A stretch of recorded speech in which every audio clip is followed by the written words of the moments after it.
Habis sudah cerita Darwin, kita pindah ke filosof, para pemikir. Ada satu filosof dari negara Arab, teman-teman sekalian, yang sangat terkenal dengan kecerdasannya, namanya Ihya Abul Maldi. Ihya Abul Maldi ini sangat cerdas. Selama hidupnya menyusun ratusan bait syair, semua menolak ada Tuhan Allah.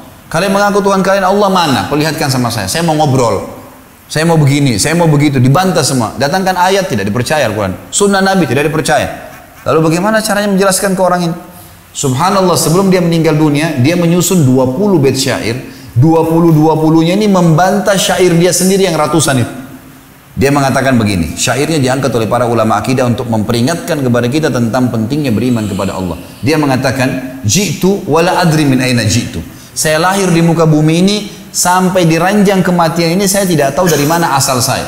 Kalau dari ibu saya dari mana? Ibunya dari mana lagi? Ibunya lagi. Mana awalnya nih? Karena dia tidak beriman. Kalau kita sudah tahu awalnya laki-laki Adam alaihissalam, awalnya perempuan Hawa alaihissalam, selesai. Allah SWT ciptakan, dan Al-Baqarah menjelaskan masalah itu. Juga surah An-Nisa ayat 1 menjelaskan masalah itu.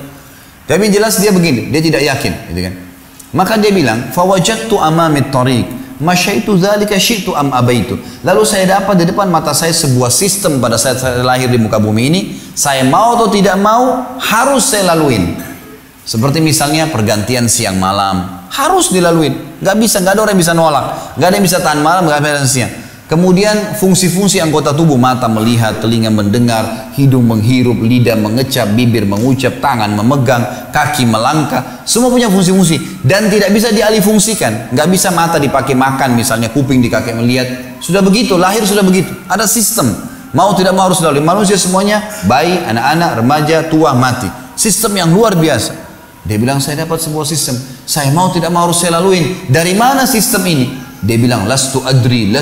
Saya benar-benar bingung, Atawilul hayati am qasir. Ini hidup saya di ranjang ini masih panjang atau sudah pendek ya? Kalaupun, saya terjemahkan langsung, dia bilang, kalaupun saya mati, gitu kan, maka apa setelah kematian itu? Kalau saya selama hidup di dunia ini, dia bilang begini, kalau saya berbuat sebuah perbuatan yang dianggap baik, siapa yang menilai itu baik dan siapa yang akan memberikan kepada saya balasannya? Kalau saya berbuat buruk, siapa yang menilai itu buruk dan siapa yang akan menghukum saya? Terus dia mengatakan, lastu adri, saya nggak tahu. Terus dia bingung dengan kehidupan. Dari mana asalnya, tujuan hidup, mana baik, mana buruk, dan seterusnya. Terakhir sebelum dihembuskan nafas terakhir, dia mengatakan, amli hadza lugzun hallun amla. Apakah ada yang punya jawaban atas teka-teki ini? Kemudian dia meninggal dalam kondisi bingung, teman-teman sekalian. Seorang pemikir luar biasa, tidak tahu dari mana asalnya, ya, apa tujuan hidupnya dan bagaimana setelah kematian. Orang beriman tahu dari mana asalnya Adam alaihissalam dan apa ujung hidupannya, surga dan neraka. Terinci semuanya, tidak ada yang perlu lagi dia. Tidak ada sesuatu yang tersembunyi. Semua jelas bagi orang yang beriman. Inilah kubu orang yang tidak beriman, teman-teman sekalian. Simpan babek di benak Anda dan jadikan sebagai pegangan kalau ini orang-orang yang berbahaya, jangan diikutin.